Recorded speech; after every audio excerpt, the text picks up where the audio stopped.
Spoiler alert, the films we review on the Slashers and Screamers podcast are guaranteed to be spoiled in full if you listen beyond this point. If you've not seen the film we're reviewing this week, I urge you to find it and watch it to your heart's content before joining us. But if you don't care and just want to listen to fun conversations, then by all means stick around for Slashers and Screamers. Groovy. It's just a creepy movie. It definitely creeps you out for sure. Somebody has to be perfect, so it might as well be me. Talk about deja vu. You live to tell the tale.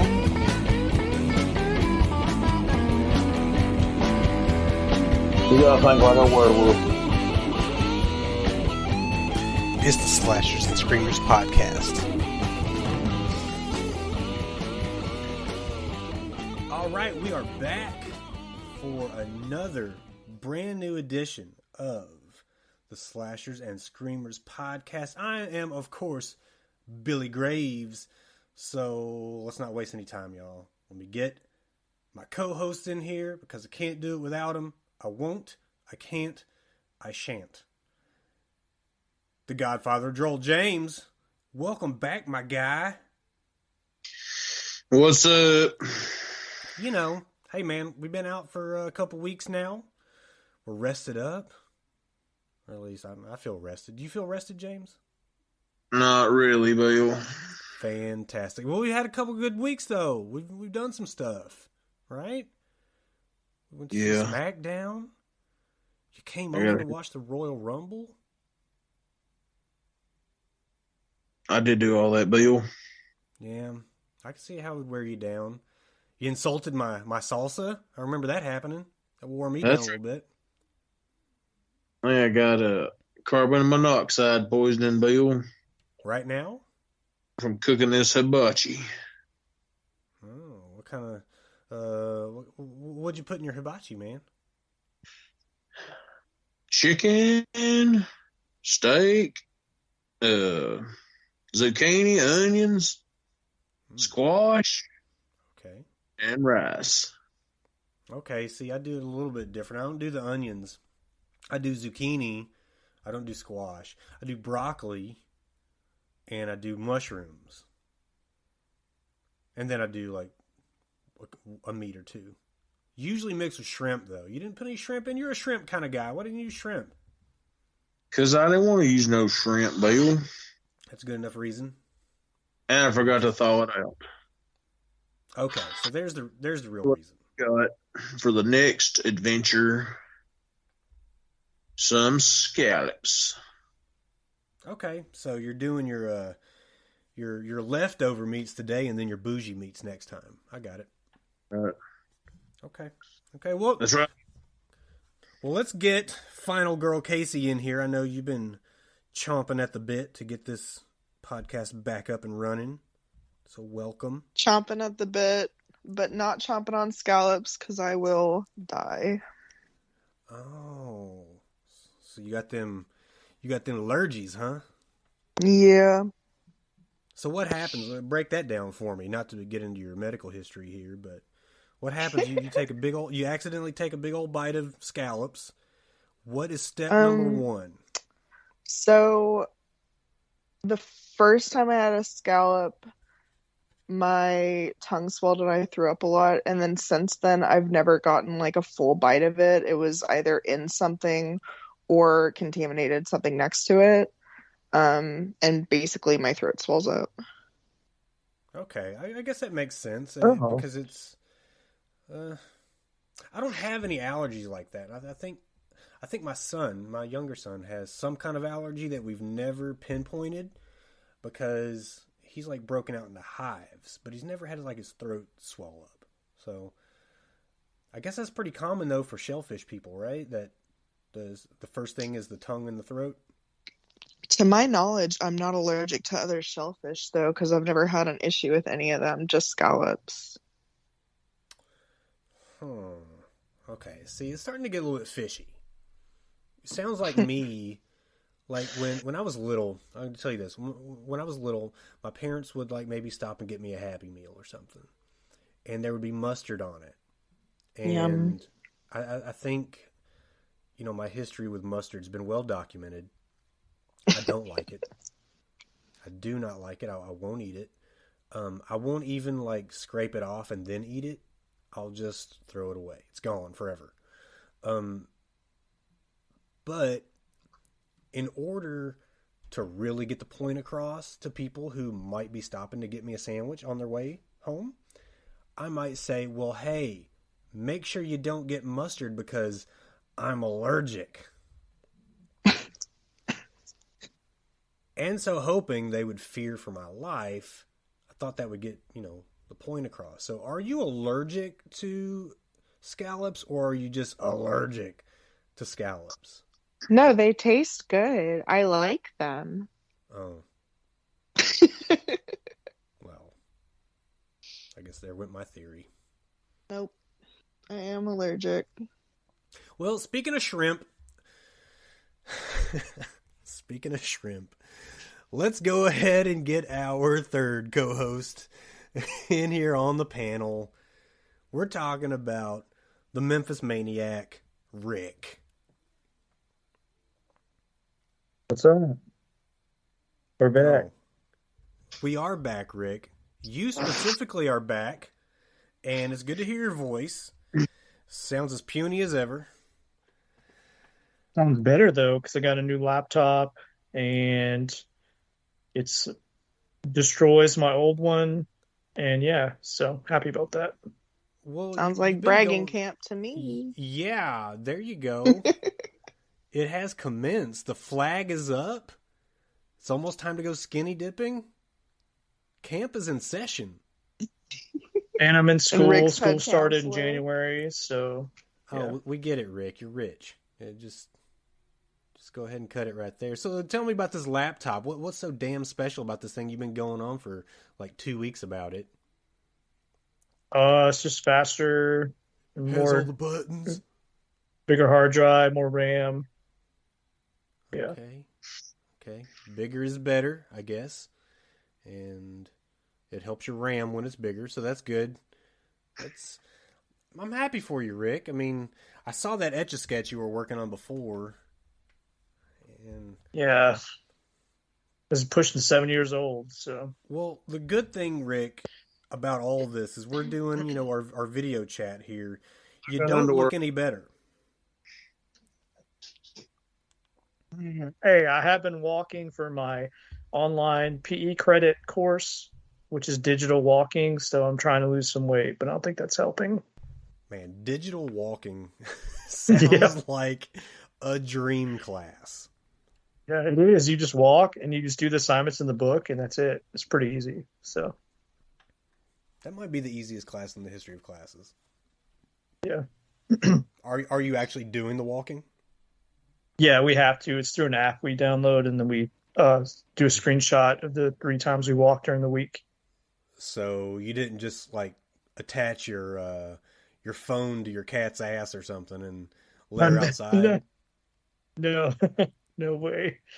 Okay. No, I wish, but it's probably what I would. it's easy A. So okay. Well, hey Rick, while I've got you vocal and not comatose, you got a rundown for this week's episode? I do, and it's been a while. So we did the 2014 American supernatural psychological horror film, It Follows. It was directed by David Robert Mitchell. And it stars Mika Monroe as Jamie J. Height. She's been in some other films as well, but this was her breakthrough role in this movie. Also stars Kerr Gilchrist. He was Paul. He's the friend of Jay Kelly and Yara. He was on Showtime directed comedy United States of Terror. He was in a Netflix series called Atypical. Danny Zavato is Greg. He was in Beneath, It Follows, and Don't Breathe, as well as in the romantic comedy Laggies. I have no clue. Jake Weary was Hugh / Jeff Redmond. He's known as his role as Luke Snyder in the CBS soap opera As the World Turns, and Vice Keeler in the NBC drama Chicago Fire. Olivia Liccardi was known as Yara Davis. She's best known for Alice Woods in Sci-Fi's anthology series Channel Zero. And this movie came out on May 17, 2014. It is 100 minutes long. It grossed $23.3 million at the box office on a budget of $1.3 million. And the poster for it is freaking awesome. I love the poster art for this movie. I really like the tagline, though. It doesn't think, it doesn't feel, it doesn't give up. And that sounds to me like every sexual experience I've ever had. True. How did you know? You don't fucking know. Oh, you don't know what I know. Ooh. Oh. Man. Well, yeah, that's what we did. So speaking of sexual experiences, this movie. Okay, yes, that's what this is all about. And what was the rating? It was rated R, right? For sure. Get this. For disturbing, violent, and sexual content, including language and graphic nudity. James, what's your favorite kind of nudity?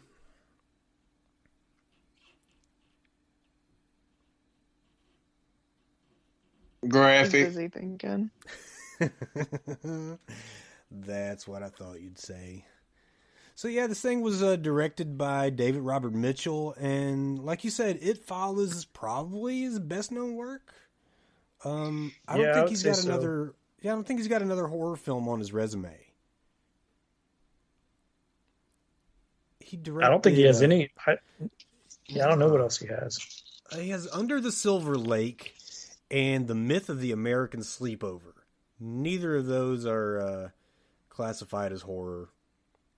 So this is I don't want to say a one and done because he's still pretty young guy, so he could dive back into it. But he's not really known for horror. This is his breakthrough and is what he's best known for. But so Micah Monroe as Jay. Let's talk about her for a second.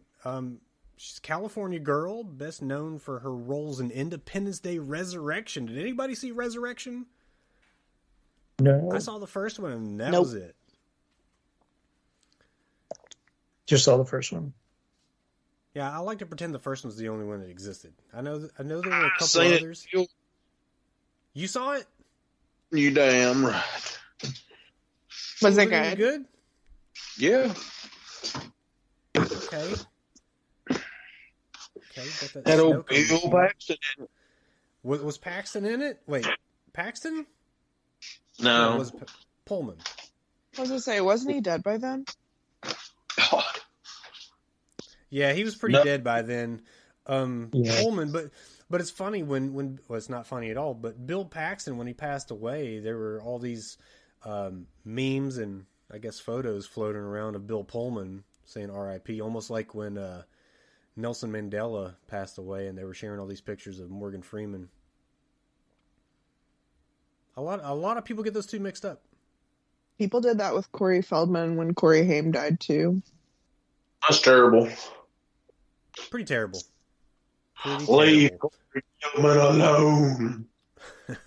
Yeah, please do. Because if you don't leave Corey Feldman alone, he's not going to be in the next Friday the 13th movie, and I desperately need that. It's going to be a Michael while. Monroe, she was in The Guest. I never saw The Guest or The Fifth Wave. So this is my first film seeing Micah Monroe. But the cool thing is, like, she's the daughter of a kite surfer, whatever the fuck that is. And she was going to follow in those footsteps, even moved to the Dominican Republic to train when she was still in school.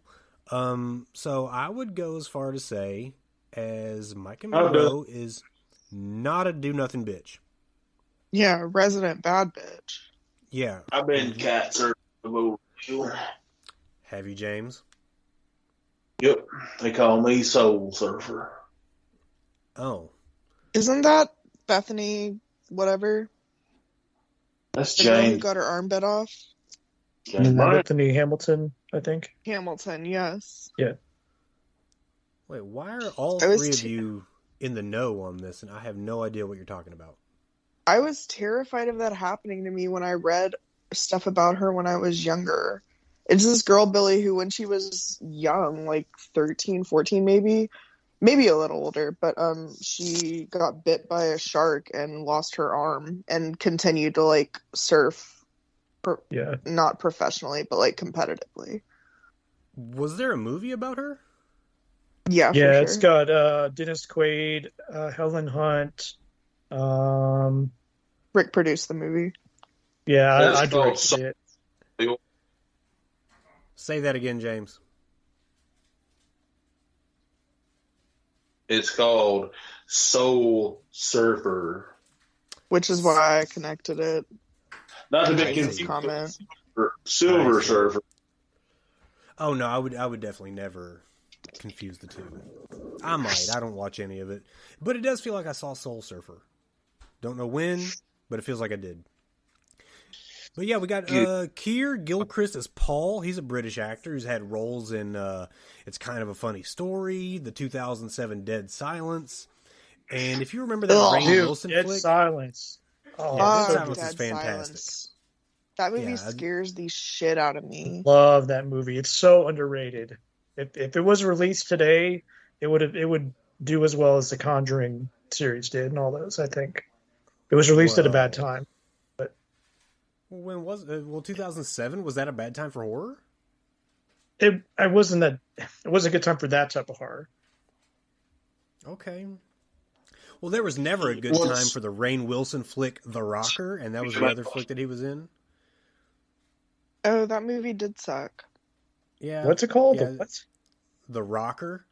He kind of Never looks heard like of it. you in the movie, Rick. Honestly.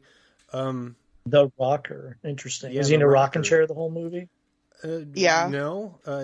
Yes, he is, and he plays a drum kit out of that rocking chair. Thank you, it's the Billy. craziest shit I've Oh, ever that's seen. okay. Yeah, 2008. I remember seeing it. I never watched it. But Yeah, yeah. people expected a lot out of Rainn Wilson, with his fame from The Office, and then that movie just sucked ass. But yeah, Keir actually won Best Actor at the 2013 Williamsburg Independent Film Festival for Seasick Sailor, which described my first 3 years of the Navy. But yeah, so he's got some skills there too. So these are two pretty cool people in starring roles, and then you've got Olivia Lucardi as Yara. She's a New York gal, actress, producer. She had acting roles in Money Monster, Person to Person, Go Don't Go, which she also had production work in. And speaking of producing, she's currently involved in the production of the show The Thing About Pam. Casey, I feel like you've probably seen this. It's a true crime story about the murder of Betsy Faria back in 2011. I have not seen this. Yeah, The Thing About Pam. Hmm. But, before we get on to the next segment, one thing I did want to bring up about It Follows is the fact that the musical score is not too bad. I like the music from It Follows. Yeah, I like the music a lot.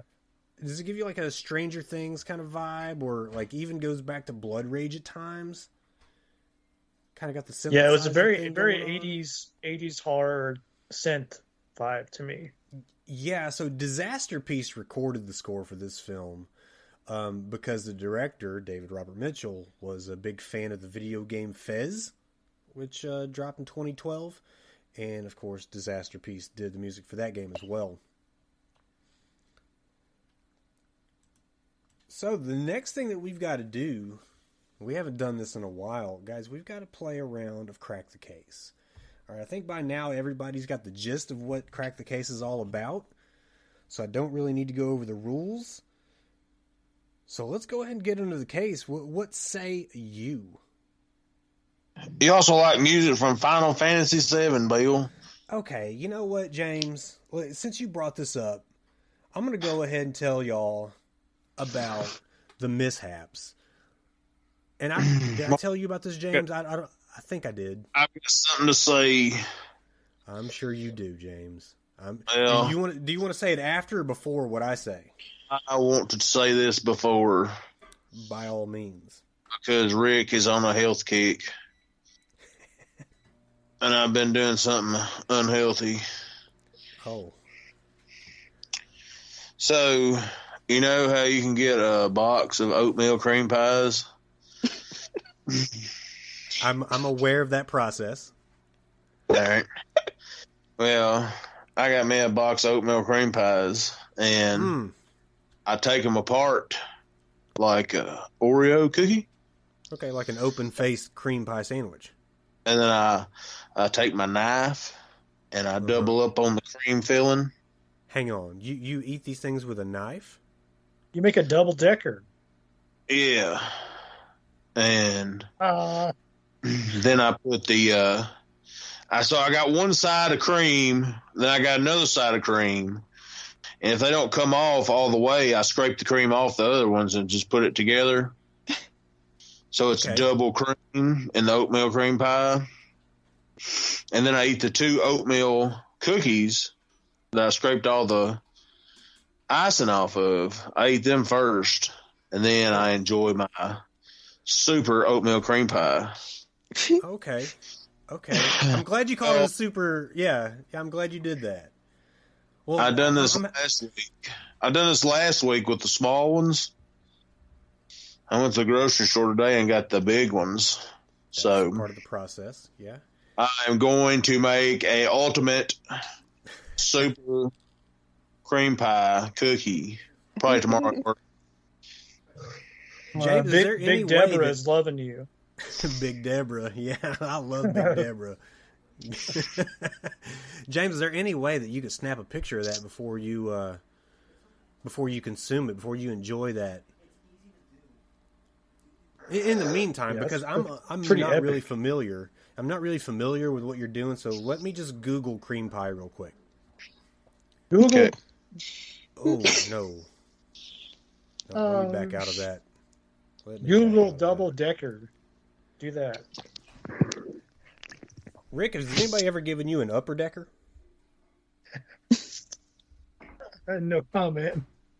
No? Okay, well, I'm just going to tell you what an upper decker is. Like, when somebody doesn't like you, and this is something that was done probably regularly in our high school years. An upper decker is when, say you're at somebody's house, you don't really like them, you go to their bathroom and you take the back part off, like the lid from the back part of the toilet, and you just squash one off in that tank, and you just return it to its factory position. And every time they flush it, they're just going to get a bunch of brown water until it's all gone. We never did that in high school at all. Okay. Classic. We just did other things. It is classic, James. You know, Rick, I don't think Memphis is as hard as you say it is. If you weren't upper decking people. Rick didn't go to high school in Memphis. I lived there for 7 years, Bill. I didn't go to high school there. Oh, did you not? No. He went to high school here with Kesha. Well, your preschool wasn't as hard as you said it was. My preschool got mad at me because I colored my banana purple instead of yellow. So because you thought it was a picture of your penis when you squeeze it, right? So it's purple. No? Okay. Oh my God. Well, guys, while we were off on our little 2-week hiatus, I had bought some tickets to the Nashville Symphony to listen to them play the soundtrack to the Final Fantasy VII Remake. And first of all, I was very stoked for this, thinking, they're going to play like the number 1 track off of that soundtrack, which would be the Airbuster theme. If you haven't found that, look up the Airbuster theme. I know James wasn't impressed with it, but, you know, James shits on everything. But we get there, and let me preface with the fact that I'm vaccinated and I support your decision to do whatever the fuck you want to do, but I'm vaccinated, as is my family, and we go and we get in line to go in. It's freezing. It's cold as balls outside. We get in line and the guy says, "Okay, guys, we're just checking for vaccination cards and IDs." It's kind of like the Chris Farley from Wayne's World. "Just go check your cards." So I get up there, and the guy in front of me doesn't have his card with him either. And so the guy tells him, "Yeah, just go around the building and then walk through the far double doors and you can get tested. All right, bro?" I'm like, "Okay, cool." So, hey, give me those directions you just gave that guy. So I follow him. I go, and we're going to get tested. Now, keep in mind, this is probably 10 minutes before the show starts because we had trouble finding parking. Well, long story short, it cost me $50 extra per rapid test. I can't even give my insurance information. So basically, and of course, my sister's son went with us as well. But I end up paying like $200 more than the $400 I'd already spent on the tickets.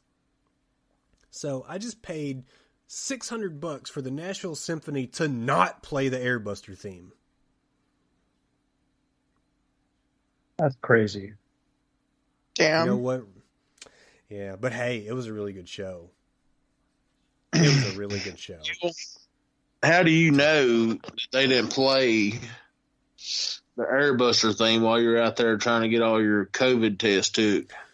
Well, I'm glad you asked that, James, because there's a little monitor outside in every hallway where you can see what they're playing. And they kind of went in order of, what happens on the game. Sort of. They do jump back and forth a little bit in the middle, just to make things, I guess, kind of make sense.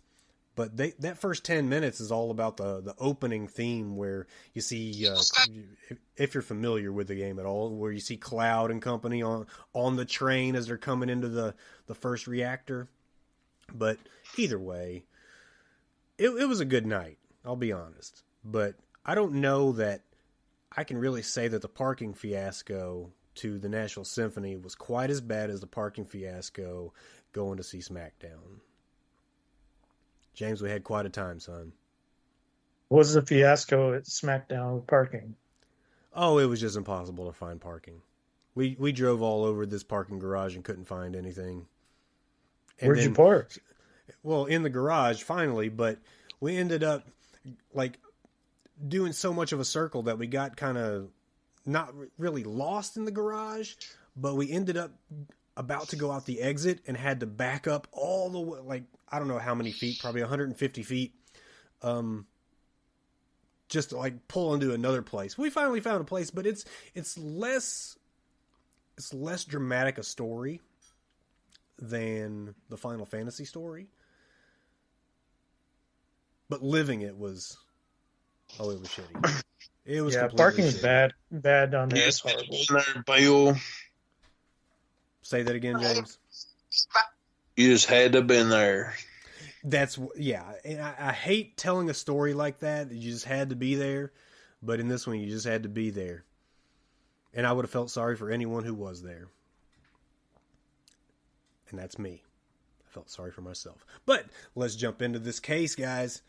Crack the case. Back again. Check it, direct it. Let's begin. This one is called Soul Food, and the spelling of soul is Seoul, as in Seoul, Korea. A woman is found dead on the streets of Seoul, the South Korean capital. Beside her lies a basket. Who killed the woman? How? And why? You know the format of the questions you've got to ask, so let's kick it off with Final Girl Casey. Did someone steal something out of her basket? Yes and no. Maniac? Okay. Let's go with you, number 2, because you are a big number 2. Was she Was she on the ground? Was she by herself? Which of those questions would you like me to answer? Like, let me rephrase it. Was it just her in the basket on the ground? Yes. Wait. No, it was not just her in the basket. No, it was not just her in the basket on the ground. Godfather? Wait a minute. So she was inside the basket? No. Casey, your question.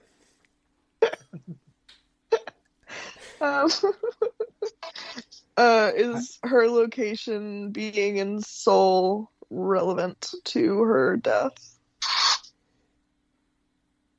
Yes, it is relevant. Pickle Rick. Was there an item in the basket next to her? Yes. JB? Did the item in the basket kill her? Yes. Casey?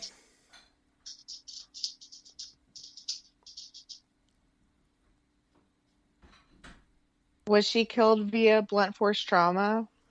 She was not killed via blunt force trauma. Rick? Was she killed from a illegal substance?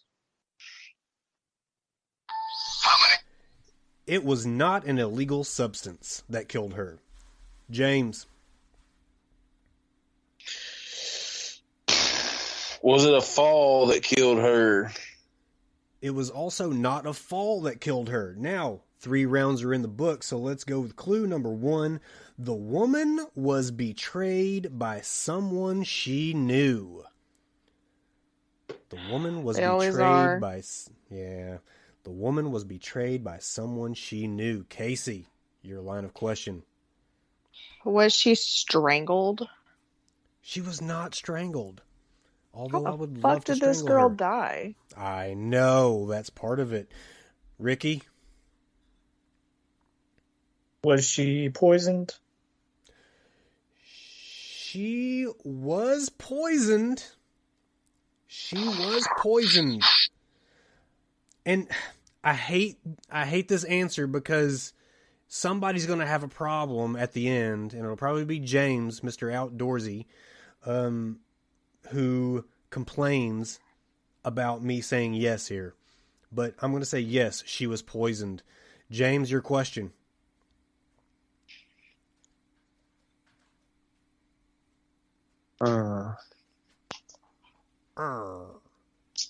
Did she fall out of a hot air balloon? I can see how you would have thought that. I can definitely see how you would have thought that.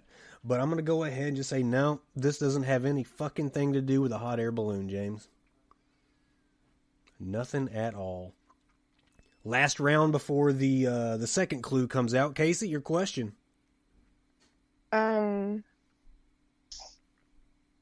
Was she poisoned by her significant other? She was not poisoned by her significant other. Ricky. Not Ricky as her significant other. No, she was not poisoned by her significant other. Period. Ricky, your question. Was she poisoned by somebody she knew? She was poisoned by someone she knew. James?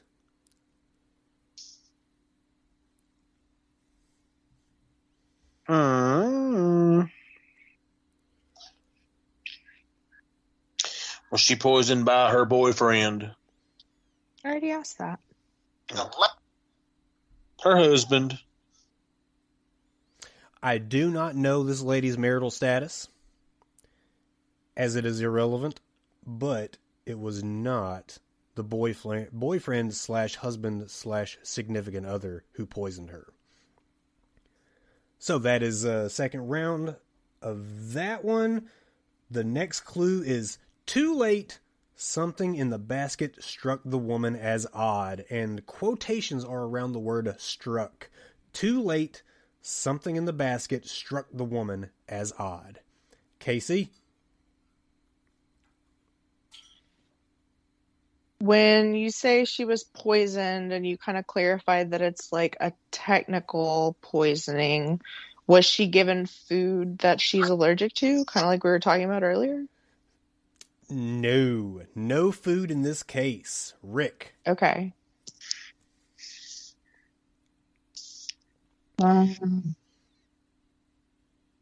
She was not Was given she like poisoned scallops.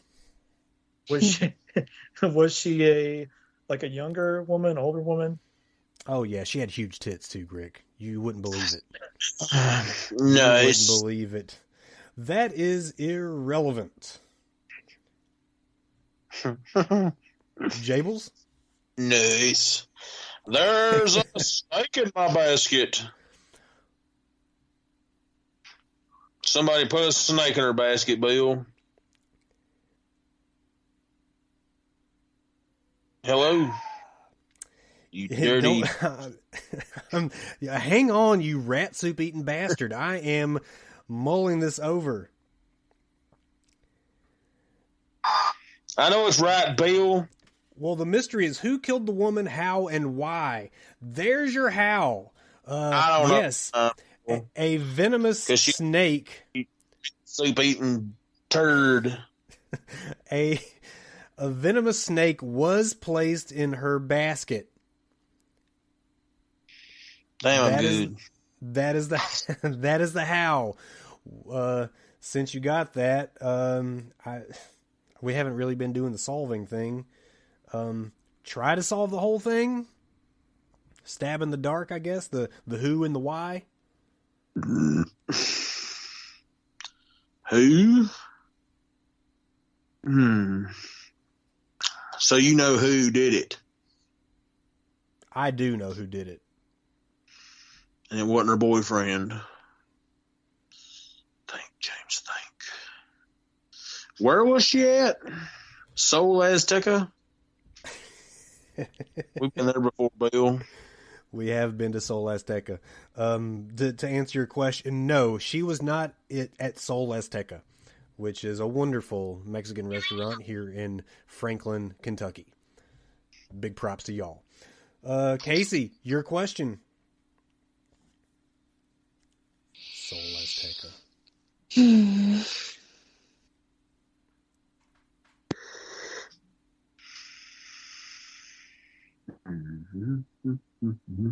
Sorry, I'm thinking.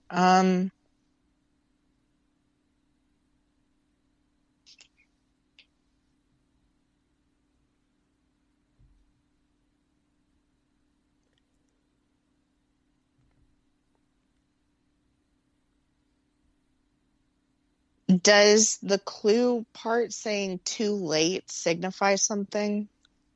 Like that we have to guess?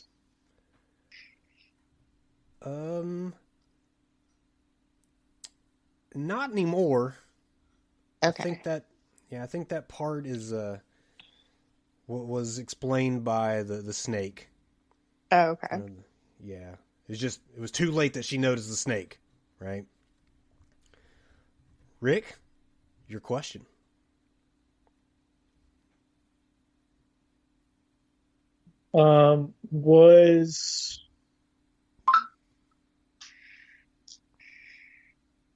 Was the basket hers? Yes, the basket is hers. Would you like to try to solve? No. Godfather? Okay, stop the cocaine. Or just go ahead and take it. It's cool. Let's see here, Bill. It's right on the tip of your tongue. Yeah, who did it? Who the fuck did it? Was somebody mad at her? Was somebody mad, Bill? Is that the reason? Yes, someone was angry at her. They don't just go around poisoning people willy-nilly over in Seoul, Korea. You gotta have a good reason to poison somebody there. Would you like to solve? Did somebody not like her? Well, this doesn't sound like a solve. Well, okay, I guess it could be if you're trying to guess the why. Oh my God. Who killed her, how, and why? We've got the how.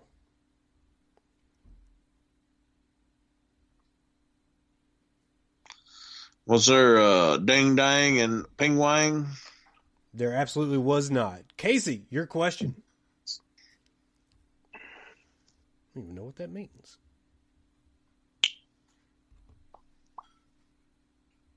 Was she poisoned by someone who worked at a zoo?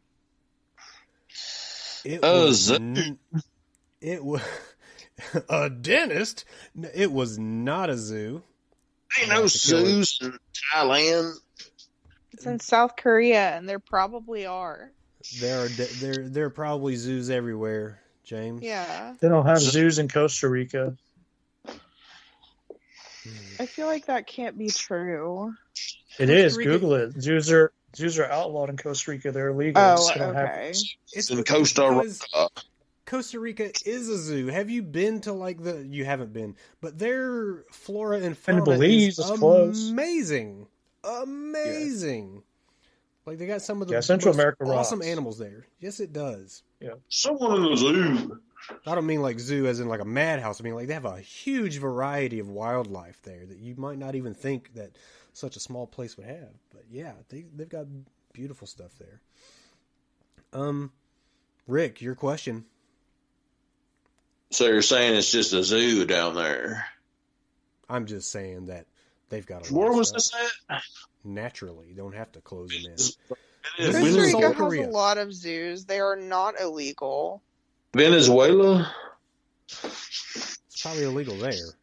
This is Brazil. Rick, your Sorry. question before you lie about Was zoos from another country. she? You know there's no zoos in Tennessee, right? It's illegal. Only aquariums. Was she found when she was found dead? Was it nighttime or daytime? Rephrase your question. When she was found dead, was it night or day? He can't answer that with a That's yes, the no, same maybe, question. whatever. You just took out the word time. Was it night? Was it night or day? Oh, good God. She was dead. Yes, it was night or day when they found her. James, your question. Was it nighttime when they found her? Irrelevant. I know All right, it. so since we've run out of clues, I'm going to go ahead and give my own, I guess. This lady had a routine that she followed every day. Or every week, rather. I thought she was a tourist. She's not a tourist. Oh. In Venezuela? South Korea. No. Brazil. South Korea. This is Brazil. This lady had a routine she followed every Tuesday. Casey, your question. How many, show of hands, how many listeners are Brazilian? At least one. Gabriela Marines, thank you for listening all these times. You're a beautiful person. We love you and we thank you. Gabriela Marine. From Bucios. I think she's from Bucios. Bucios, Brazil, which is Rio de Janeiro. Brazilian Bill. Muito obrigado. Go ahead. I would like a large burrito, please. They don't eat burritos in Brazil. Yes. There ain't no burritos in Brazil. They're illegal. They're Portuguese. It's a totally different culture. They're illegal Brazilian burritos. I like Let's get one of these. Brazil. let's get this illegal question out of Casey now.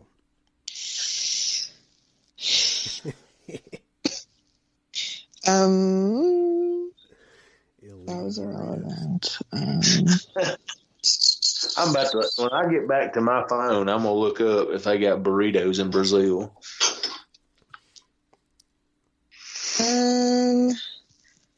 Was she like a delivery person? She was not a delivery person. Pickle Rick. Was she going to? Did she go to like the hairdresser every Tuesday? It was not the hairdresser. James. Was she getting her nails done, Bill? It was also not a nail salon where she was going. Another clue.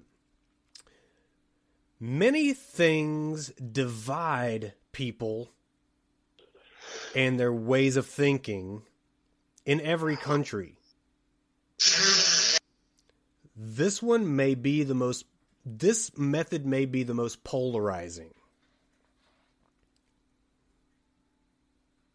Just think, what is the most polarizing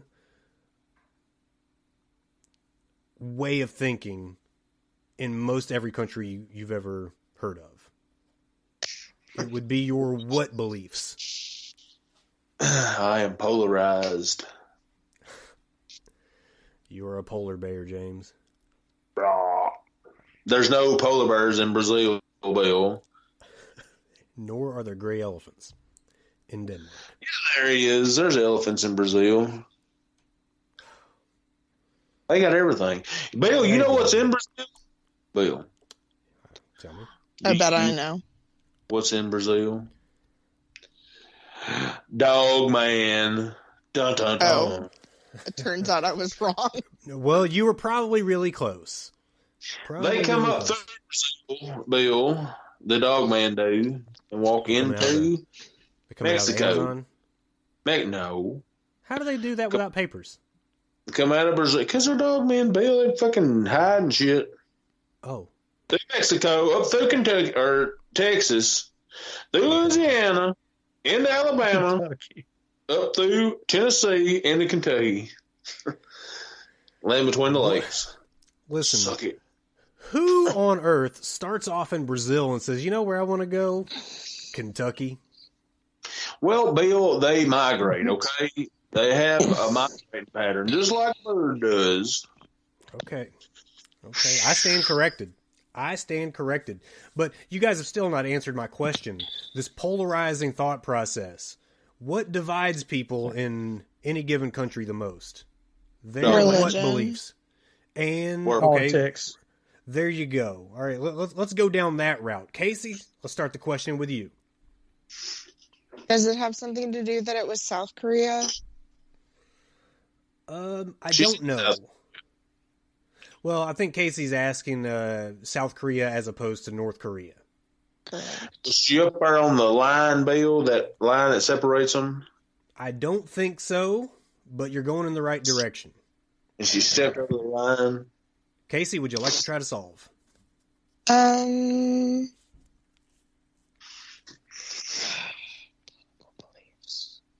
Was she a politician?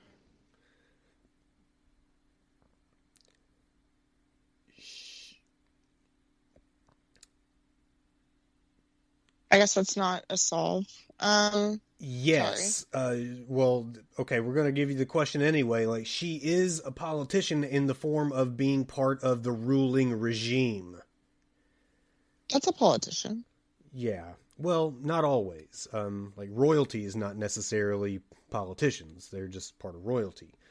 But yes, I mean, in this case... So she was assassinated. Basically assassinated, yes. Is there by a constituent? Mm-hmm. Do they have a king? I don't know what Korea has. I think they do have... do they have emperor? I know they have emperors in China. I don't know. They have like They have like a prime minister. Do we have anybody listening in China? Not in China, But while we're on it, hey, we need to give a shout out to our listeners in India. Listen, like number 2 behind the United States of America on our listenership is India, and they're coming from everywhere in New Delhi. New Delhi? That's right. That's how you say it, James. You don't say it like Indiana Jones, New Delhi. No, listen. New Delhi. If you're going to have listeners from a certain region, you got to learn about those people because they are giving us a listening audience. And somebody in India binged about 50 episodes over the last week, and we thank you very much. Now, back to the lecture at hand. That's what we're talking about. They do know. So she was a politician, and I think she was poisoned by one of her like upset constituents. There's a politician that lives in India? Yeah, for sure. The killer was a Korean political activist who worked as a meat vendor in the local market. His victim was a member of the ruling regime who bought snake meat for dinner each Tuesday. It was easy for the vendor to plan her murder by performing a sneaky snake switcheroo. When the woman arrived at the vendor's booth that Tuesday, he slipped a sedated, highly venomous cobra into her shopping basket instead of the non-poisonous snake he usually sold her. Halfway home, the snake awakened and bit the unsuspecting woman, poisoning her to death almost instantly. The police found the cobra, wormed the story out of the vendor, and arrested him. Casey, congratulations. Congratulations. You're welcome. That's the so same proud thing that of you. happened. COVID-19, Bill. Pretty much. But, you know, I was afraid that James was going to chime in on that one when I said yes to the poisonous thing, because I thought he was going to be one of those people who wanted to, I guess, what's the word I'm trying to come up with? Like, I guess, needle the thread with more accurate descriptions, because snakes aren't poisonous, they're venomous. So, I was Snakes aren't poisonous, Bill. Well, snakes aren't poisonous, they're venomous. Something poisonous might be a certain kind of mushroom.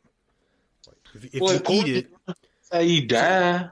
The venom is poison, Bill. Yeah, but it's a different classification. Like if you eat that snake, you're not going to die of being poisoned. If you eat a certain mushroom, you might die because of being poisoned. If a snake bites you, puffer fish. Well, it sounds like you've tried. Poisonous means you ingested it. Right.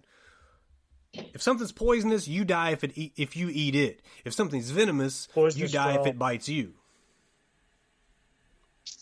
I figured an outdoorsy individual like you, James, would know the difference. I'm outdoorsy, that's why I know. Yeah, I'm a city boy. Oh yeah, the Memphis Maniac over here is all city boy. Shut up, Rick. We know you're a hillbilly at heart. Me too. Hillbilly in training, yes. HIT. So, guys. Man, I'm eating all the fucking mushrooms. I'll go to Orange Mound. Yeah, stay away from Orange Mound. I've been there before, Bill. I know you have, James. You've been everywhere, man. That's right. I'm like Johnny Cage. There you go. Well, guys, I guess we might as well get into this film. It Follows. I'm having a time on this podcast. Well, James, I'm fully confident that you watched this film. Yes, I did, Bill. Yeah, because we talked about it a little bit.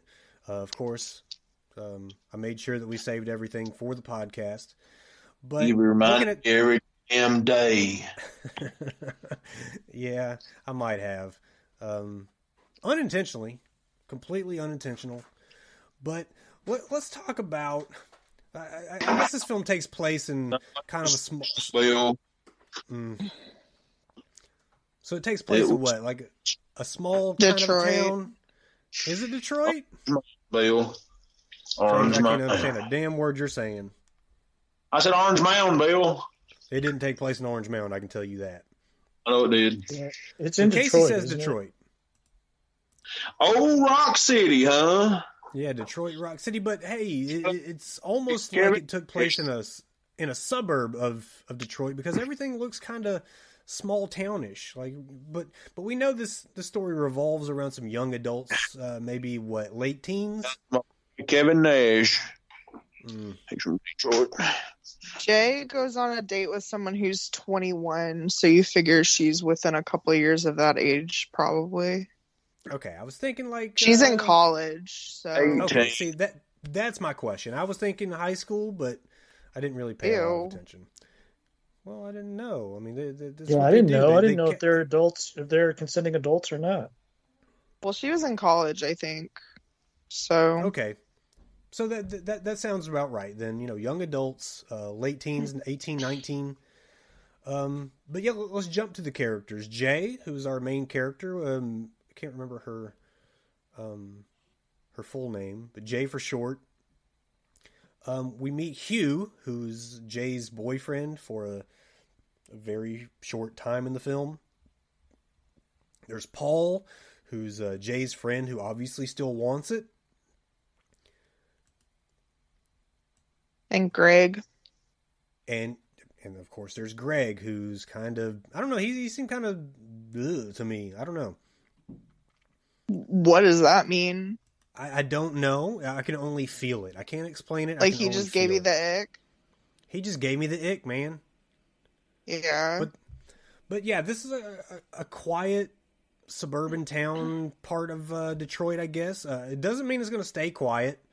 Hell, Halloween was set in a small, quiet suburban town, right? True. Yes. All kinds of crazy shit happens in small suburban towns. They sure as hell do. But the first thing that we get in this opening, and the opening has always been, or at least for the most part, really important to most of the movies that we have reviewed here on Slashers and Screamers.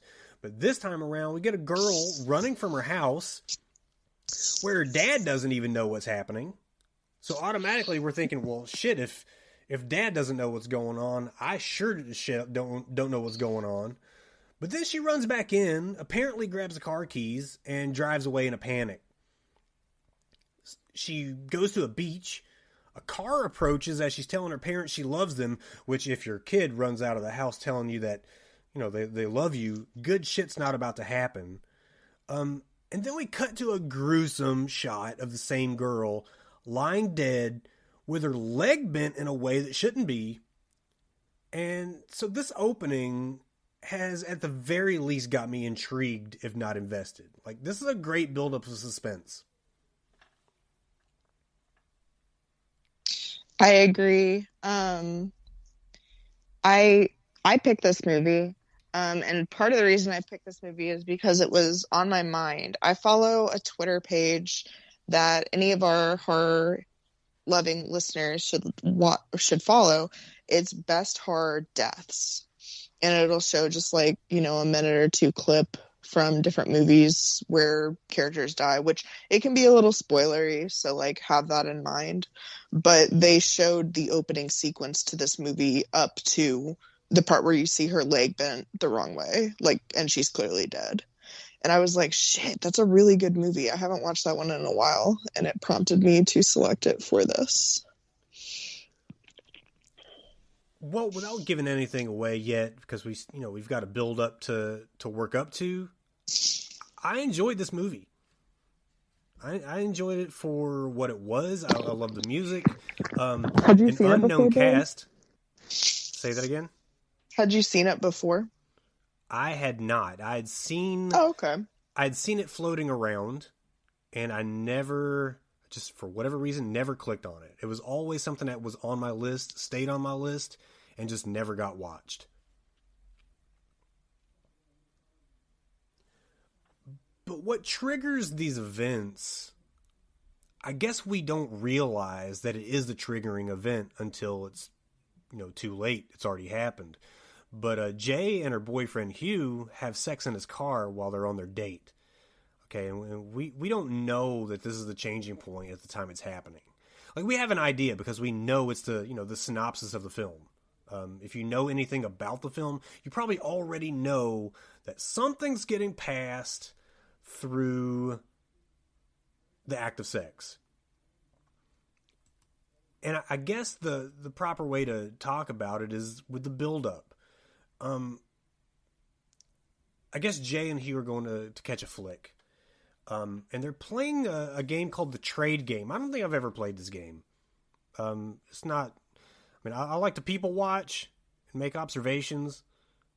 Maybe even give a nickname here or there. Actually, I probably know more people who have a nickname rather than their real names. I was just thinking that your use of maybe with nicknames is some bullshit.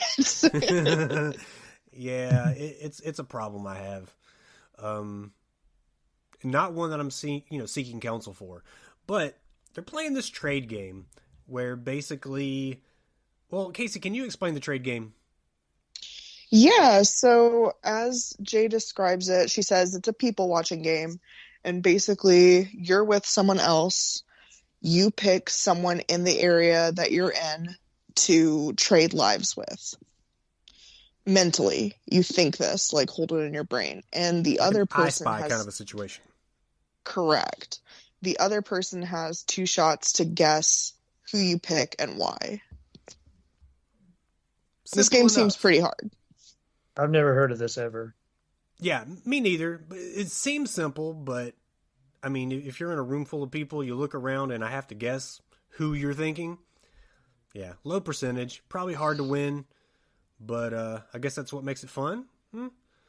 Well, either way, the boyfriend, Hugh, asks if they're already in the theater at this point, but he asks Jay if her pick is the little girl in the yellow dress, which Jay never sees, nor do we. We didn't see it, right? I'm concerned that he sees it. Yeah, I'm concerned that he sees it because I don't see anything. And then I start worrying about my own eyesight because there are a couple of scenes where somebody points out something and I'm looking on the screen like, where the fuck is this? Am I not supposed to see it? Because there are times where you're led to believe that only one person can see something. And you're wondering, am I supposed to see this? So you're just scouring the screen like a Where's Waldo kind of a thing. But Hugh suddenly wants to leave the theater mysteriously. Doesn't say why. Well, he does say that he's sick. But like we're thinking, well, what's he afraid of at this point? Right? What is there? There's a reason he wants to leave. He says it's not some girl that he used to date. I think that's something that Jay asked him. But This leads up to sex in the backseat of the car. Again, romance. Oh, yeah, completely romantic. Panicked leaving the movie theater, transpose immediately to not great-looking sex in the car. Yeah, nothing gets me bricked up quite like being deathly afraid of something. But the craziest part of this, though, is something we didn't really see coming, and this is a big, I guess, a twist of sorts. But Hugh chloroforms Jay, I guess it's chloroform, when she's in her post-sex frame of mind. Like, I don't know what that's like for a woman, but for a man, like, nothing matters at the moment, will agree to anything. Guys, put on earmuffs after sex, okay? She's going to ask you something, and you're going to agree to it. And it's never good. Like, what are we? So anyway, he chloroforms her and sticks her in a chair in her underwear. Couldn't even get her dressed.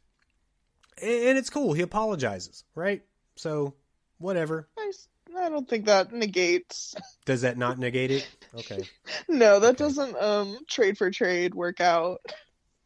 And if you're worried, if you haven't seen this and you're worried about like some kind of something that you wouldn't normally want to see on screen, it's not like that. It was a consensual sex scene that followed with chloroforming, not to further that act. This was a whole different thing because Hugh knows something that we don't know until he explains it.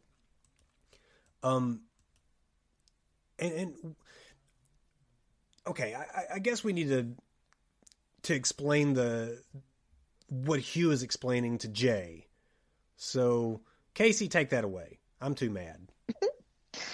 Okay, so what we learn is that Hugh has this problem where he's being followed. He reveals that this problem was set upon him via having sex with a girl who was having the same issue. So basically, she had sex with him and passed the entity that was following her onto him. Now he tells Jay, now that I've had sex with you, it's going to pass to you and start following you.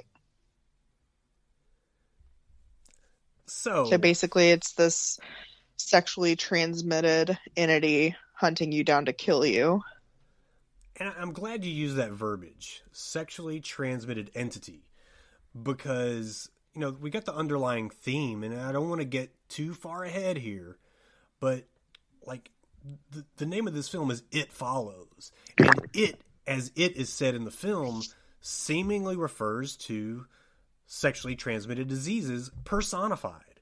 Like, it comes in the forms of other people. It works slowly, and of course, once you have sex with someone else, you no longer have it. All three rules are true with STDs. Am I right, guys? I hope our listeners don't listen to things you say. I can go ahead and tell you right now that you should never, ever listen to anything that I say. Unless I'm the crack the case moderator, then I'm 100% truthful. Then we have to. Then you have to, and I only accept questions where it's a yes or no thing. So we get an example of what Hugh's talking about right there, and it's like with this completely naked lady walking really slowly toward Jay, almost like in a trance, I guess. But Jay's in the chair, and almost this. It's an entity, but we see it as a person, almost gets to Jay before Hugh wheels her out of there. But then later on, when Jay's in class and she sees this old lady walking across the campus lawn towards her, it's a different lady altogether. So, like, this is the part that I guess I was confused at the beginning. So I wanted to kind of wait and see what unfolded. But it begs the question, like, in what form are these horrible monsters coming? Like, it almost feels like a Stephen King's It kind of thing, and I'm probably thinking that because of the title, because It Follows. But I did see it as a Stephen King's It kind of thing, where it comes in the form of your worst nightmare. But that's not necessarily the case here. But what is Jay horrified of? Like, other women? Well, Hugh says, he makes the point that sometimes it can show itself as people you know, and we do see that later down the line. We do. But to our knowledge... Also, mm-hmm. Just a fun fact that in this movie, when she's talking in class, reading the poem is the love song of J. Alfred Prufrock, and I have part of that poem tattooed on my back. And I was so excited when I saw this movie and that came up. Well... maybe fun fact. You could get the rest of it. Whole just poem. like across your. It is very long. Use your whole back. It's that simple. It would have to. Like, if you want, like, do the little prologue on the back of your neck. Just continue down the legs if you need to. But in the build-up of this, we got a very close encounter in Paul's house. And I feel like I was thinking this whole time, if I was watching this with James, this would be the part where he would completely shit himself. And you'll know what I'm talking about here in a second. But this close encounter, there's a broken window in the kitchen. Like, no one there. Okay, so Paul and Jay do what you're supposed to do as a couple of people in a horror film. They split up. Paul goes to call the police. Jay investigates the kitchen, which is probably what she shouldn't have done. And there's yet another naked lady slowly stalking Jay. Titties out and everything. And apparently unseen by others. This is the part that I guess it further unfolds a little bit more as you go. But Paul and I can't remember if it was Kelly or Annie. They're right there, and they see nothing. And, like, if you don't believe me that they didn't see the naked lady in the kitchen, they sure didn't see the 7-foot monster in the hallway. Oh my God. That scene, for me, is the biggest scare, the biggest, like, actual, like, jump scare of the movie. The biggest scare, period, maybe, even. To me, it's the biggest scare because you don't see him. It's like the lighting in the hallway is so that you really only see a couple of feet behind. Maybe it was Yara. I'm not sure. In fact, I think it was Yara. But you don't see more than a couple of feet behind her, and then all of a sudden this monster just appears behind her, and I can tell you that I shit a brick when this mass of humanity walks up behind Yara. That man is half of the tallest set of twins alive. So that's neat, but horrifying in this movie, truly terrifying, like worst nightmare status. Rick, James, which one of you was the most scared of this part? I can't be alone. Yeah, Casey's a girl. She's scared of everything. Girls are scared of stuff. We're men. We're supposed to just be like, fuck this. I'm not scared of shit. You guys are bitch babies. Such bitch babies. Did not scare me at all. I don't believe that, James. You get very scared. I couldn't watch it, Bill. I couldn't watch it. He tells us this all the time. I was scared, Bill. This movie makes me very uncomfortable. Yeah. Well, the guy coming up on her, man, that was the first jump scare, and it might have been the worst, first and worst. But it was enough to last me for the entirety of the movie and keep me engaged. I like when it happens early. A la Insidious, the first Insidious movie. When you see Insidious. Yeah, when you first see the red-faced guy standing over the was a cradle or something. Maybe not a cradle, but like a baby bed. You like Insidious. Yeah, it's probably fair that you're surprised because I don't usually like supernatural. Doesn't scare me. It's not one of those situations. This is supernatural. It is, but it's like, it's not ghosty enough for me. Even though there are entities there, I just don't see them as ghosts. I see them as like humans who are just under some kind of trance, and maybe I just didn't think about it hard enough. But this one seems less supernatural than those passing over into the other world type of supernatural flicks. That's just me, though. But with all this happening, Jay and company track down Hugh, whose real name is Jeff, and he's living in his mom's basement or something. And the information they get from him leads to them kind of going off and being kind of away from everyone. Like there might have been some parts that I'm missing there, but I'm doing that on purpose because I do want you to go and catch this flick. But they're just chilling at the lake, basically. And that's where the closest of encounters takes place, or at least up to this point. Like an actual physical attack, it happens this time. And these apparitions of Jay that others can't see, well, they can definitely harm her friends. Paul gets a slash to the gut, but he's okay. Greg seems to think he's being shot at, and after it's all over, Jay's driving off in Greg's car, leaving everyone behind before she runs off in a fucking cornfield, leaving her in the hospital. But the scene that builds up to that, very stressful, very action-packed. You see fucking Gargantuan over there again, and you see this new guy who's like a little, kind of reminded me of Rick a little bit when he stuck his head in the door. But you see a variety of people, and the part that maybe might confuse the viewer, and this is a global thing, not necessarily just this scene, but globally in this movie, is how small details change on a whim. Like maybe you've got a young girl stalking you, chasing you. You run around a building, and here comes the entity behind you. But this time, it's no longer the young girl chasing you. It's a middle-aged woman. Well, things change like that in this, and it's almost like it's all a dream. And that is what led me to believe that at the end of this film, Jay was just going to wake up in her bed or something, like it had all been a nightmare. But it didn't. It didn't happen that way. But am I wrong though? Everything in this film almost leads you to believe that it's a dream. Like there's two things that just can't happen, and I'm not talking about the entities and apparitions and taking physical action on the characters. I'm talking about things like how they're always wearing different layers of clothing, like it's a different season. But it's the same time frame.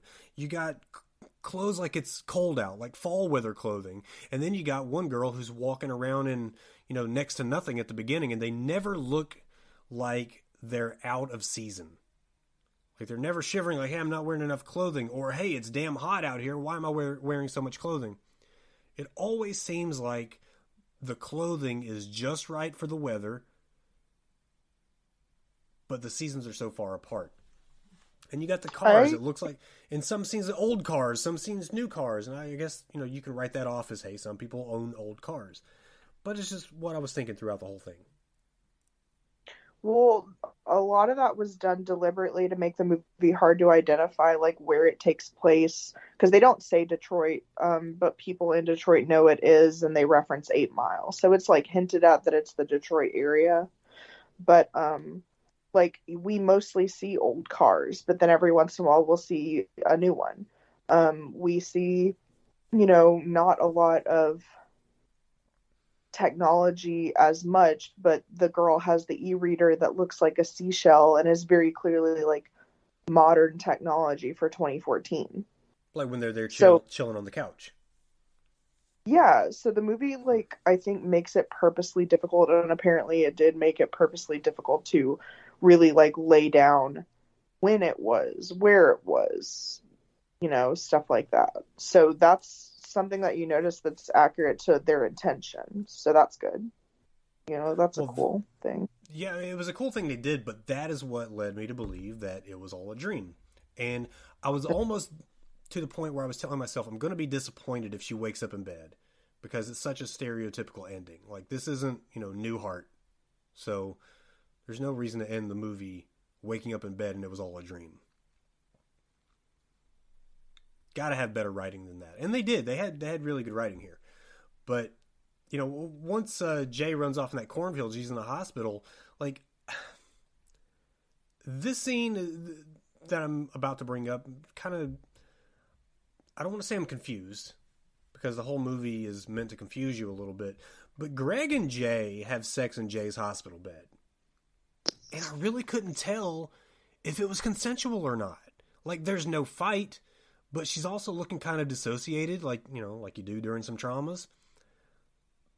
But however you identify the scene, this has got to mean that Greg's got it now, right? Greg has this entity. He took it from Jay by having sex with her. So he's the target now. I think I'm getting this right. But not long after this, Jay sees what she perceives to be Greg breaking into his own home. Correct me if I'm wrong about this, because, man, it confused the fuck out of me. But Jay sees Greg, or what she perceives to be Greg, breaking into his own home. So, of course, she's pleading with him to open the door when she gets to, when she gets to the house. She goes in through the window where she sees Greg's mom beating on his door. And Greg's undead mom looking all fine. Like maybe she needs to be the hammer in this film. Probably, yeah. So Greg opens the door and mom jumps to shit. This whole sequence was confusing to me. It was really confusing. Yeah, so obviously you knew something was up because he's walking around in his thermal underwear, right? Right. So he's probably some kind of entity. but he's not dead yet. So why is she seeing him? And then you start to think, well, he doesn't necessarily have to be dead, right? Right. Just have to know him. He appears as someone that she knows. So you think Greg's going to kill Greg. But when Jay gets there, she doesn't see Greg. She sees Greg's mom. So now the apparition's changed. But Greg opens the door. Mom jumps to shit and kills him. I assumed that she'd killed him because that's just what's going on. They show him dead after that. And then they show him walking out behind Jay's vehicle, right? Yeah. But as an apparition or as an entity. Also, just to our viewers, didn't really think about that scene when I selected this movie. Ended up determining that it's not as graphic as the content that we opted to avoid. I don't know how you guys felt about it, but... Well, I'll tell you how I felt about it. I didn't feel that it was like a non-consensual thing, which is what we want to avoid. I felt like there was a point where she was like, okay, I'm going to do this. And then her dissociation kind of came in the... Like, because of, you know what, there's no way I can enjoy this because I know what I'm passing on to him. Greg's mom. Sorry? I'm talking about Greg and Greg's mom. That part. Okay. See, my mind was on the hospital scene, the hospital bed. I don't think the Jay and Greg part is non-consensual. I think that she's just, like, got the guilt that she knows she's giving it to him. Right. That's basically what I, meant to say. But yeah, the mom and Greg thing, a little weird, but yeah, when you realize that it's not mom, it's, the entity. Shocking. Definitely shocking as a sequence. Yeah, there's some shock value there as well, which, we're not against shock. We love shock, but we also want to take care of our listeners when at all possible. I mean, we've canceled, or not canceled, but, changed movies at the last minute because of a scene that might have shown up that we didn't think would, benefit anyone to watch. And we'll do so going forward. But this one we deemed okay. Not as bad as it could have been. But, Jay and Friends... Say that again? Like I spit on your grave level?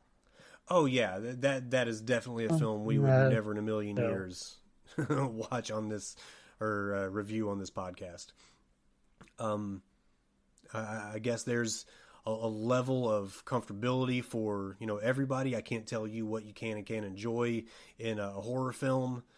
I just know that there's some scenes that, while even if I was okay with some of the scenes, it's not something that I would feel good about saying, hey, you need to watch this, because basically that's what we do here.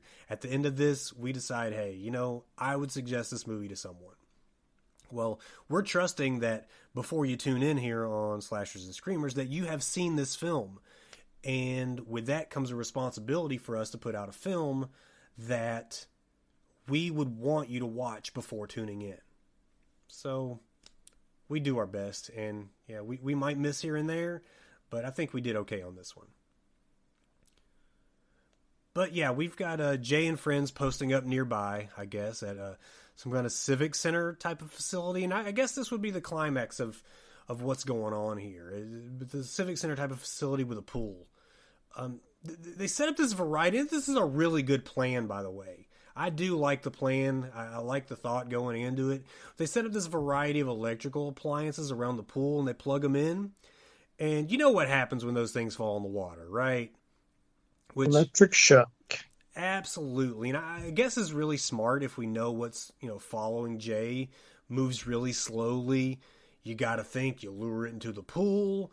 Jay gets out quickly, pushing the appliances while the entity's still in the pool. Sounds like a good plan with some sound logic. Well, in a wild sequence of events, in comes the follower. And this is one of those scenes I was talking about earlier when, like, I'm looking at the screen and I can't tell where the fuck it is. She's pointing at it. I'm like, okay, so she's pointing at something where we're not supposed to see it. No, there's an entity there. Like, there's an actual person on screen and I just can't fucking see him. But in comes the follower, like, tossing in all the appliances while Jay's in the pool, but there's no electrocution. So I guess the plan didn't work. So I'm thinking in this scene, if I'm one of those people, I'm fucking dead because my plan sucks. But you just got the follower hurling these lamps and toasters and who else knows, who knows what, at Jay in the pool. Oliver is appearing as her dead dad. Yes, that's a big part that I did not catch. And I don't know if I was meant to catch that. What was the dad shown in a photo prior to this? And I was supposed to recognize him when I saw him? Yeah, they show him in, like, 2 photos. See, I didn't catch that until the photo was shown later, like back at the house. Like, after the fact. Right. But, finally someone gets the idea to toss a sheet over his head. I feel like that's where James would come in. If it's us, if we're trying to protect Casey from this follower, because, yeah, she's got this entity from all of her gallivanting around town. I would never. Oh, I would just keep it to myself. I feel like James would be the one to toss a sheet over the entity's head, but he probably wouldn't use a sheet. He'd probably use Gojo and just expect us to see it floating around there. But someone gets the idea. I can't remember. I lose track of some of the side characters here. They're not really side characters, but the minor characters. But, Paul is there pulling the trigger on this figure. And into the pool goes, the follower, the entity. He grabs Jay and almost pulls her under. But, Paul's got those Godfather of Droll sharpshooting skills. Put one in his dome, and Jay escapes. But God, what a wild scene this is. Oh, and like Casey, said, and I didn't mention before, the apparition is Jay's dad. Like, what? I didn't catch it. I felt bad for not catching it. And that's why I brought up the question of whether it happened earlier in the film. I never saw it. All she tells her sister that she doesn't want to tell her what it is, what it appears as. Right. She's just explaining. And that made sense. I guess hearing her reluctance to explain who or what it is made me think that, okay, it's somebody, but because I missed the picture earlier, I don't know who it is, so I'm just going to roll with it. But, after all this is done, and again, this is a wild scene. But after all that's done, like a good friend and lover, Paul decides to take on the burden of this curse. And he allows Jay to pass it on to him. But then, of course, he's, this is kind of the dark part of this. If it wasn't dark enough, because the tones in this film are completely dark, almost noir. He's riding around in the... and I guess I don't even call it the shady part of town later on, looking for a lady of the night to so he can curse them himself. That's almost kind of shitty. It kind of further backs up the thought that sex workers in town are like a lesser class of human. Like, hey, I'll get rid of it. I'll just go give it to a hooker. Kind of a shitty thought, but that's what happens here. And I guess that was the point. I guess that was the point, though, right? To kind of wake people up to the point that, hey, that we're looking down on these people. But that's what happens. And it never shows Paul do anything like that. It's kind of inferred, though, I think. Yeah. During the end, when in this tale of sexual deviance, seeing Paul and Jay walking down the sidewalk, but she's on the wrong side of the sidewalk, by the way. But they're holding hands, huh? Solid plan, Bill. Solid plan. James, if you had this entity in you, who would you pass it off to? Probably some hooker. God, James. I got a couple people in mind. But did you say something, Casey? Were you asking about the wrong side of the sidewalk statement? I am asking about exactly that. Okay. So, generally in, I guess, the rules of chivalry, when there's a male and female couple, you don't let the lady walk on the side of the sidewalk that is nearest the street or the road. Yeah, she's supposed to be on the left. Well, if that is only in Brazilian cultures, Bill. Only in Brazilian culture is it allowed to. Yeah, that true at all. Say, hold for information.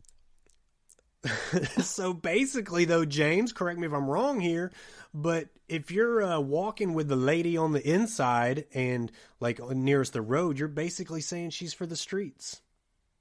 Oh God, I've never heard this before in my life. Now that phrase is obviously newer than the thought of this. I don't think that is. It's pretty close. I don't think it's true. Well, I can tell you that in Mexico, that's a rule, and it's a hard rule. Like, people look at you funny if you do it. Here, it's more of like just a whisper in, somebody's ear. When I look at him, but no, like, people will physically move you. Hey, man, get on the inside there. It's the real deal. And basically, what I was explained was if you're walking with the lady on the inside towards the street or like close to the street, you're basically saying that she's for anybody, like you're trying to sell her or something. So yeah, the guy goes on the inside, the girl goes on the outside, and that's that. But yeah, this is their version of living happily ever after, since Paul passed on that curse to a lady who already has it bad enough. Well, we see someone fuck them in the last scene where they're holding hands walking on the sidewalk, though. Do we? See, I missed that. We that's do. A really important part. So really, the entity never stops following you, right? Is that what they're trying to say? Or the sex worker got. Because it does appear that once the person dies, it doubles back on the last person. So you want to give it to somebody who's going to have a long, healthy life, hopefully. A long, healthy, sexual prowess-led life. Oh, passing it far the fuck away from you. Because you figure what... That's my favorite song. What it appears is that if it passed, say, like, from you to me to Rick to James, whatever, if James died... Man, what a visual. Backwards. Well, that's kind of messed up. They got burritos in Brazil, Bill. Brazil nut burritos. Son of a bitch. Add toasted Brazilian nuts to your burritos for texture and buttery flavor. All right. Well, we're going to have to get Gabriela Marines on this podcast to verify if your Google machine is working right or if you're being hoodooed by technology. But yeah, so I took it as the woman he passed it to got, and now it's back to them, or him specifically, than her. So like a Final Destination kind of a situation. You escape it once, you're not going to escape it once it circles back to you.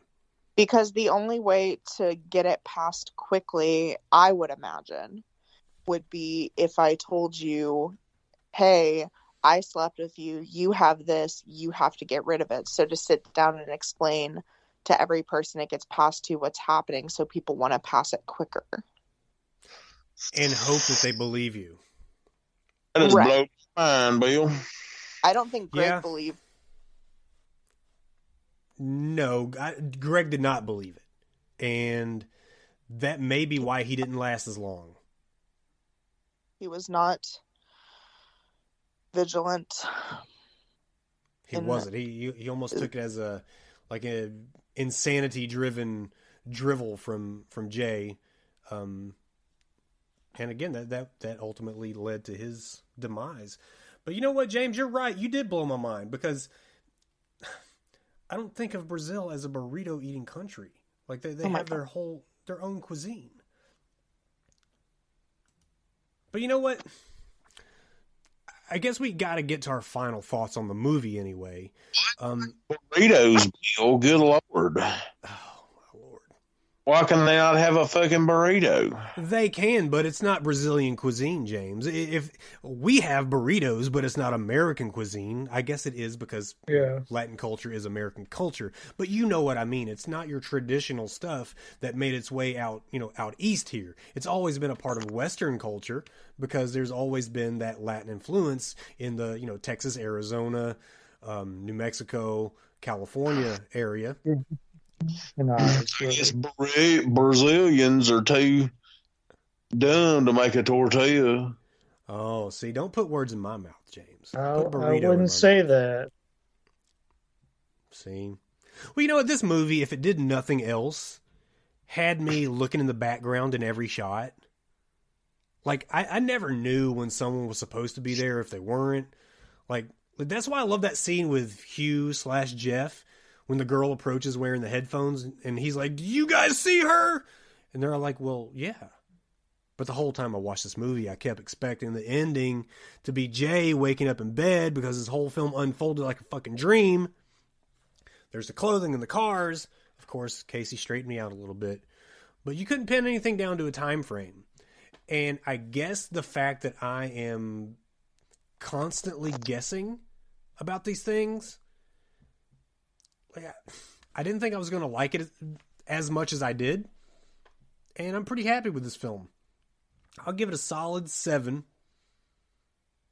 And I would definitely suggest it to a consenting human who wants to be genuinely scared of a film. So, Rick, give me your final thoughts. I enjoyed it. I mean, I have it on DVD. I've watched it a couple times. Yeah, I mean, for me, it's a 6.5 out of 10. Oh, wait a minute, Rick.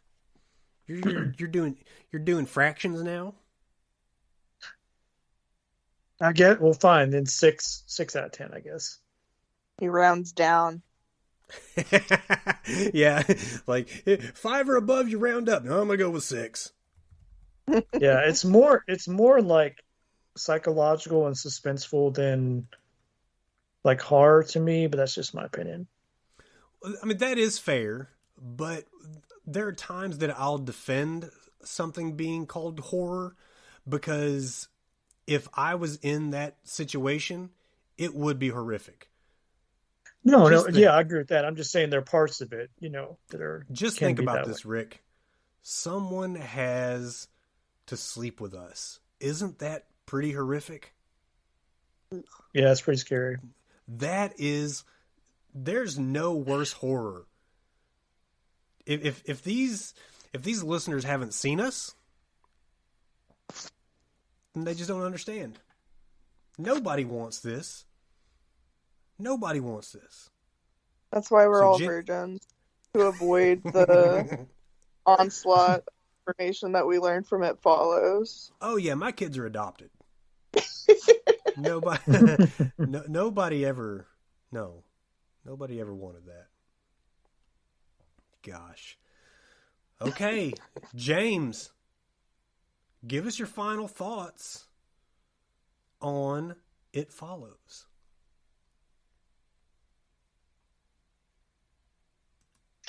I'm going to give it a 5 9/64 on a scale of 1 to 10. Okay, I get the 5, James, but where are you getting the 5 or 9/64? The 9/64. The 9/64 is for it. For the boob, right? Okay. This movie freaks me out, Bill.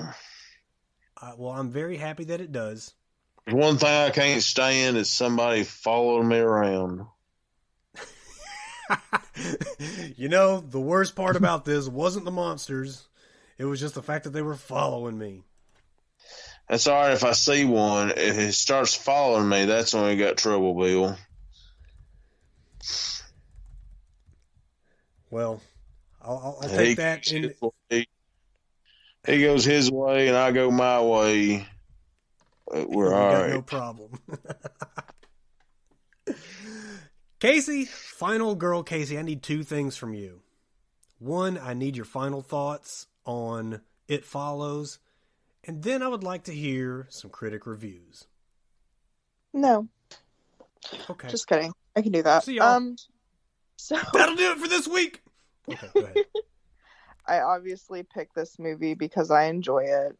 I guess I could pick a movie that sucks, but I won't. I picked this movie because I enjoyed it. I think it's a premise that I've never seen anything like before. It's got some solid scares to it and some really good performances, in my opinion. The reviews, so it's a 96% on Rotten Tomatoes, which maybe is one of the highest that we've done. The review that I liked are, okay, a positive one is a methodical, unnerving, and surprisingly mean thriller. Mitchell perfectly frames and moves the camera to emphasize how vulnerable his characters are, and in so doing maximizes the existential dread, which I think is a super good point. When we see people in the background, like every person that I see in the background, I'm thinking, is that it? Is that the follower?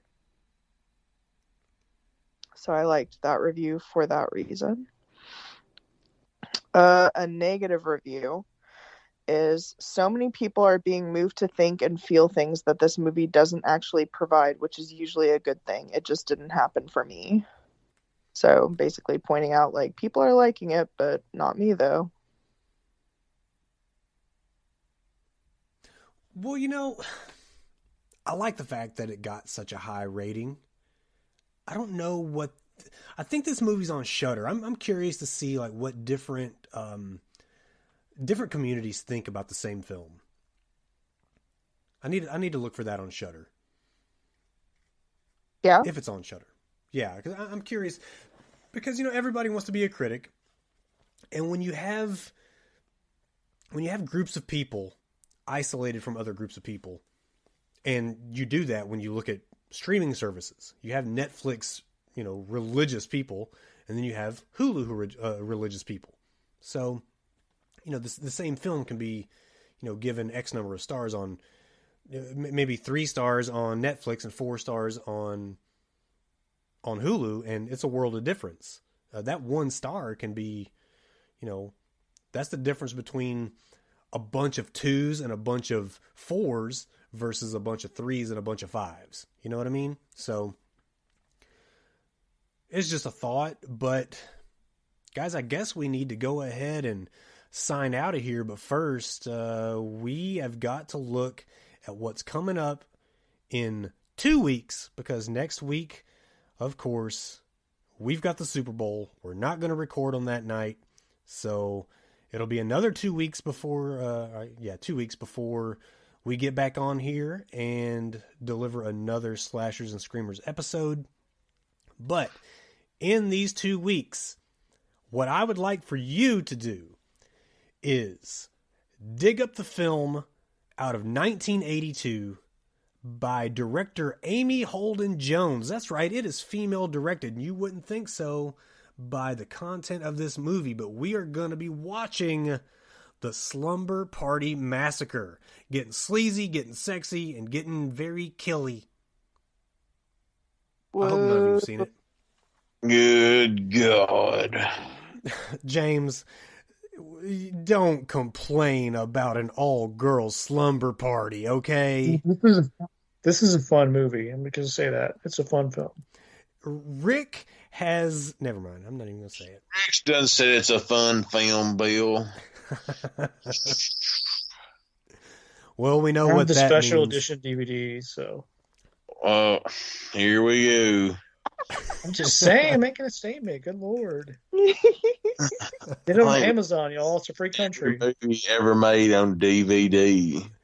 I like how every James. time I collect shit, James. I like how every time Casey calls Rick out for doing something that maybe the normal individual would not do, like why did you buy yourself a gift card just to buy this instead of just buying the item? Rick will be like, because this is America, and then he'll drop a Hulk Hogan gif, just strumming the hell out of that guitar. Oh gosh, Rick, you are a real American. I am a real American. All right, I'll stop. Don't stop. Go ahead. Keep going. Good thing. One of the best theme songs, in my opinion, anyway. It definitely gets the blood boiling. Well, guys. I'm a real American. Fight for what's right, American. Close enough, guys. We'll see you in 2 weeks with the Slumber Party Massacre. So for the Godfather of Droll James, for the Memphis Maniac Rick, for Final Girl Casey, I am Billy Graves. This was the Slashers and Screamers podcast, and we will catch you in the game. You mess with my friends!